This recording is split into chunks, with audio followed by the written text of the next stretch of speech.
When I started deadlifting, I was given all sorts of advice and facts, none of which were useful or truthful. For every good tip out there, there are 10 bad ones revolving around the gym in a cancerous and contagious manner. Because of this, I suffered extreme back pain so bad that I wasn't able to deadlift for over 6 months, even though I was having manual therapy done on a regular basis. The goal of this video is so that you shouldn't have to suffer what I have suffered. So you shouldn't have to learn from your own mistakes. So that you shouldn't have to read tens of thousands of pages of human physiology, biomechanics and characteristics, and training methods. I am going to help you be lazy and spoon feed you the information that helped me deadlift 2.5 times my body weight at a fairly young training age, absolutely pain-free. This information includes overall views of how to look at the movement from a broad point of view and specific training techniques that get down to the nitty-gritty differences between lifting styles and precaution myths. The first concept of the deadlift is to lift something off the ground without hurting your back. Lifting things off the ground are one of the most commonly feared basic human movements. You'll often hear things like, be careful not to hurt your back lifting that up, or careful not to throw your back out lifting that child. Don't you think it would be useful to train lifting things off the ground in an environment where you control all of the variables, the load, the rest, the sets, the reps, so that when you go to real life situations, you're less likely to hurt yourself lifting something silly like a car seat or a child or a shopping bag? Think of it like a pilot training in simulation flights, so that if shit goes down in a real airplane, he'll be ready. The second concept is that on average you'll be able to lift more weight during a deadlift than on any other exercise. This will lead to highly beneficial hormonal and neurological changes in your body that will help you reach your fitness goals faster. The third concept is to lift the weight off the ground in a biologically efficient manner, which is the legs and hips produce the force and the torso transmits the force. This is obvious if you observe the different muscle attachments and the fiber types, which we will not discuss here. The fourth concept is the lever dilemma. Lifting the weight off the ground with a round or flexed back shortens the moment arm and therefore decreases the forces your hip have to overcome to lift the weight off the ground.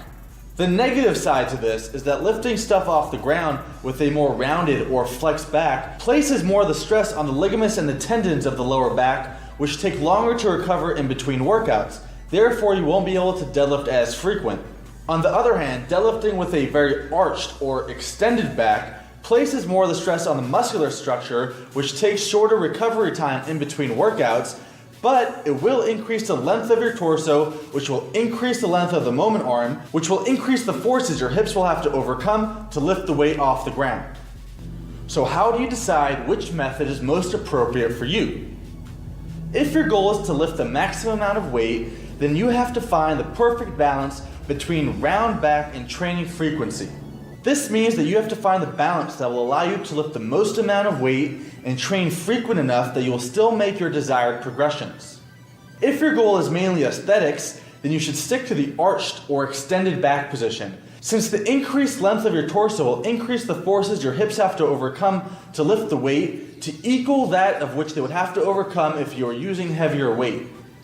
In other words, the muscular tension will be equal, so why not use the safer position, which is the arched or extended back.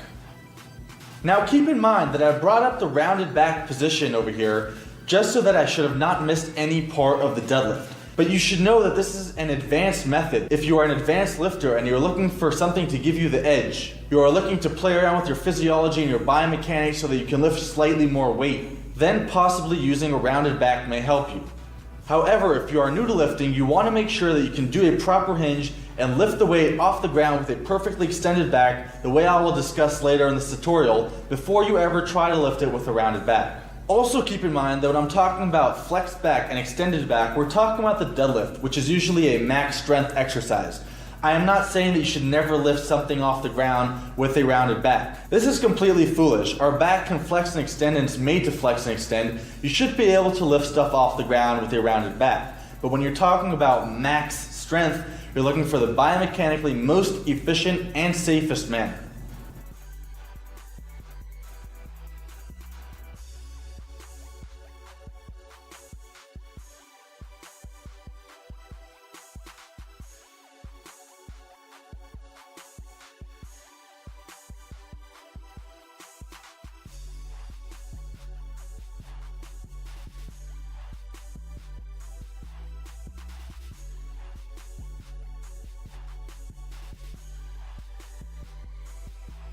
The first prerequisite is that you should be able to touch your toes.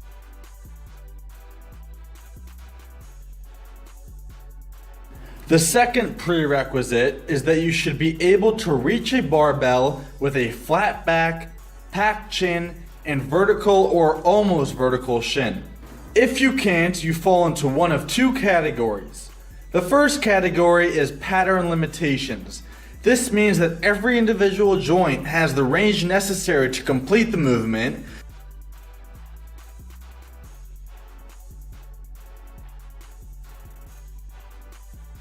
but when they are put together, you have trouble completing the movement. This means that you have the hardware, but you haven't developed the necessary software. The solution to this is finding another movement that will give you the skills necessary.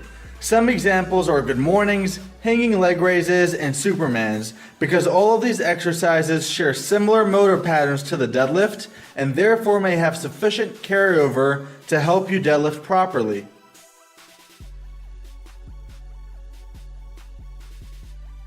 The second category is specific joint limitation. Say you need X amount of hip flexion for the movement, but you can't get it. It doesn't matter how much you train the software. If your hardware is damaged or isn't there, you'll never truly be able to develop the necessary skills. Your answer is joint-specific stretching and regressions to the deadlift.